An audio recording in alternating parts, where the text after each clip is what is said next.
New Orleans Saints are off to a 2-1 start. They wanted to win their third game in a row, while the Jacksonville Jaguars were looking to avoid losing their third game in a row.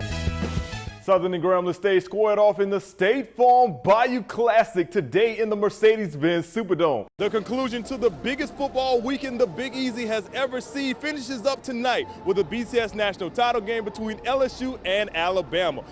Tonight, thousands flocked to Alexandria Senior High to see the crosstown rivals Ash and Peabody square off in District 3-4A action. The winner takes over first place in the district. Postseason baseball returns here to Alex Box Stadium as the LSU Tigers will take on the Louisiana Monroe Warhawks in postseason regional action. For their first 21 seasons, New Orleans Saints were awful. Fans wore paper bags over their heads and called them the Aints. Then in 1986, Jim Moore was hired and brought in some new players who became winners. Now, 25 years later, 3 of those key players are headlining the Louisiana Sports Hall of Fame. Hey sports fans, I'm News Channel 5's Mo Carter. Spring is finally here and it's time for you to get out and enjoy some of your favorite warm weather sports. Plus, it's time for a brand new season of Athlete of the Week. The Palace will be rocking tonight for a big district game between the Tioga Indians and the Peabody Warhorses. With a win for the Warhorses, it will be career win number 800 for Coach Charles Smith. Now the Saints will take their high-powered West Coast offense to the West Coast, literally, as they will take on the San Francisco 49ers in the second round of the NFC playoffs. Inside the Mercedes-Benz Superdome, Mo Carter, News Channel 5, your local station for sports.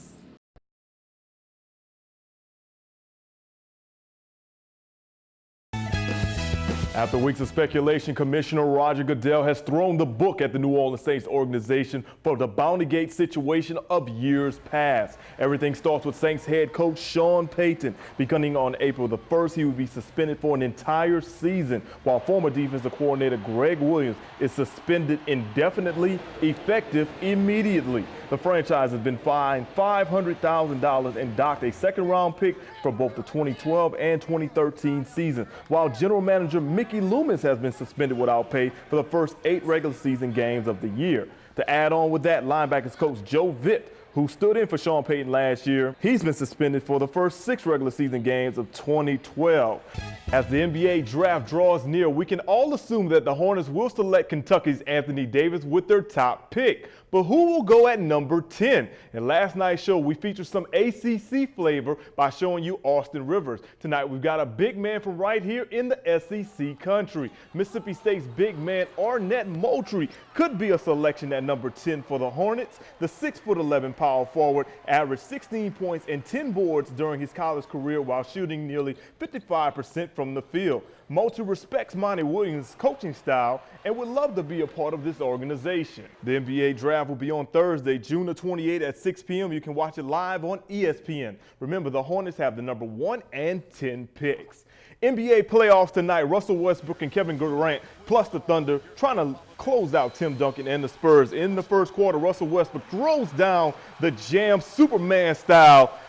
I feel like R. Kelly's in the background. I believe I can fly. OKC up 6-5 at that point, but then the Spurs respond. Tony Parker drains the three-pointer, putting the San Antonio Spurs up 22-14. Then it's Parker again. He hits the floater to give the Spurs a 10-point lead. Parker had 17 points in the first quarter. Spurs were starting to run away with this game, but the Thunder had an amazing second half, and they currently lead it late in the fourth quarter by a score of 99-93 of the Thunder winner advanced to their first ever NBA Finals as the Thunder. Look at the packed house, everyone. Early on, it's Tay-Tay. Christavius Gill hitting the three-pointer. Ash takes a 3-1 lead. Then Gill again on the fast break. Ash up 5-1. Back comes Peabody. Coach Smith knows that these guys got to go in strong. And yes, right here going in strong is Troy Jones.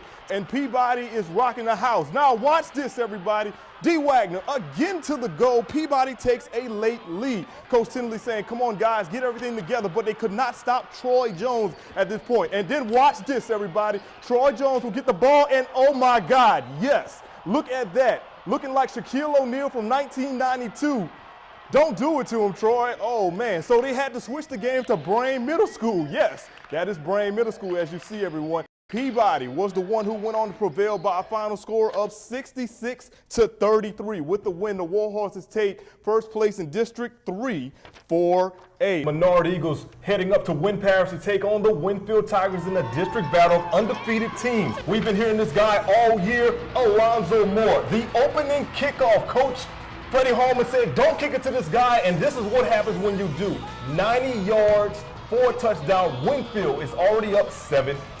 Menard gets the ball, they go 3 and out, so they are forced to punt. Would they punt it to Alonzo Moore? Yes, they do. Alonzo Moore makes them pay. Gets some great blocks. He's on the left sideline, and 65 yards later, he scores a touchdown. 14-0. Winfield leads. The final score, Winfield goes on to win this game big, 48-6. Tonight's edition of Some More Sports, we take you back to last night's Orange Bowl. West Virginia's Darwin Cook recovers a fumble, and he'll race 99 yards for a Mountaineer touchdown. Cook decided to celebrate by tackling the Orange Bowl mascot, Obi. And for those of you who wonder what kind of effects a hard tackle has on an orange, well, the answer to that is an upset stomach, because later Obi pretends to be throwing up on the sideline in a garbage pail. Oh, poor little Obi. That's okay. I would think, with all that padding or whatever, it'd be okay. That's right. He landed on his, well, I guess I'm the just orange wondering, side. what did the orange do to him? That's true. He just couldn't put the brakes on at the time, right? He squeezed him. He made some OJ.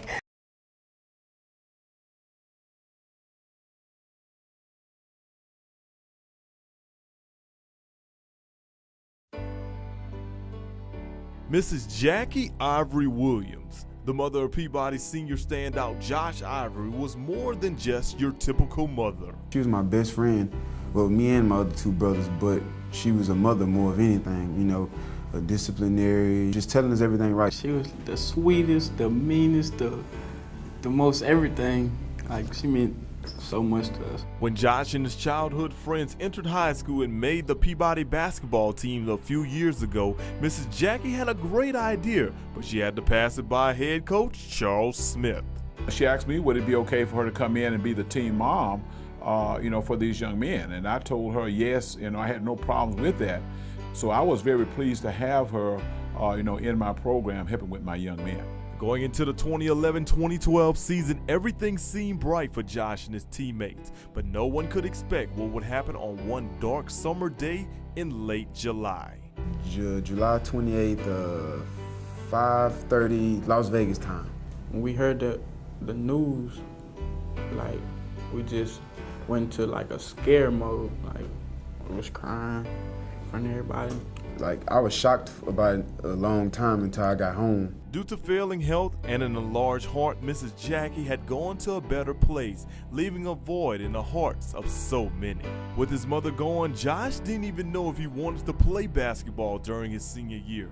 But after having a heart-to-heart conversation with some close friends and mentors, that all changed. And having Coach Smith and his staff on my side, so I was like, well, I'm gonna do this. We're gonna win the state championship this year.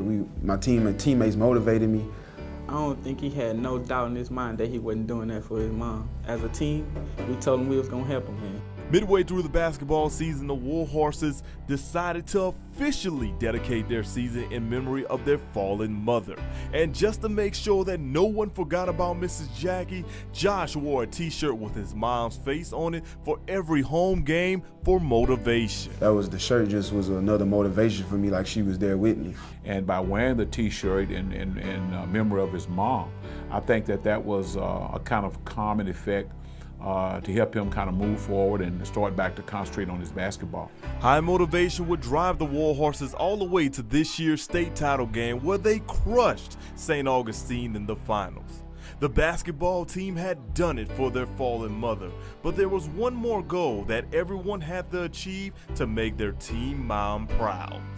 That moment came on April the 11th when Josh, Dee, and the rest of the Warhorses all signed college scholarships to play basketball at the next level. She'll be proud, man, really, really proud of me.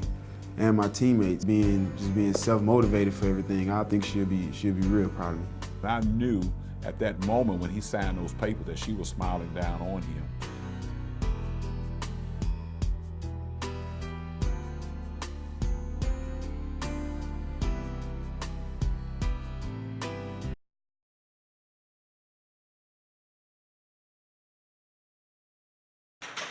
Emmanuel Arsenault is the newest athlete from Sinla to make it to the National Football League. But Emmanuel's journey to the league has been tough. In high school, he didn't play a down for 3 years and almost gave it up. I made the most of my senior year, and what made it even tougher when you're talking about adversity was on my birthday. I broke my arm in Wiseman, and I was able to come back. That game I came back was against Ash, and man, it was an embarrassment. That week, man, had taught me a lot just to build my courage back up, to believe in myself. I was able to earn a scholarship to where I was able to attend Alcorn State University. At Alcorn, Emmanuel competed against 12 other wide receivers for playing time. So Arsenault made a change for the better and ran track. Just as Arsenault made his change, Alcorn State made some big changes of their own. My senior year, we was able to come in with a whole new coaching staff, so now you really proving yourself all over again. Finishing his career with 99 catches, over 1,600 yards receiving, and 12 touchdowns. Arsenault was really excited about his chances to be drafted into the NFL. But on the weekend of April 25th, 2009, Arsenault's phone never rang. Still focused on playing professional football, Emmanuel Arsenault did the next best thing. I just got on the internet one day and typed in CFL football, and it had, 8 teams. When I got there, I found out I'm not competing against the receivers for a spot. When you're in Canada, it's a ratio. So I had to be one of the best Americans out of any position. After flourishing for 2 years in the CFL, Arsenault finally got his chance to work out for NFL scouts. After many workouts, Leslie Frazier and the Vikings gave Arsenault his chance. You'd be joyful, but it was like tears of joy, because actually it made me cry, because I thought about, like, man, whoever would have thought I would have made it from John Thomas to Lord Third area. Arsenault will join the Vikings for minicamp this spring. In Alexandria, Mo Carter, News Channel 5, your local station for sports.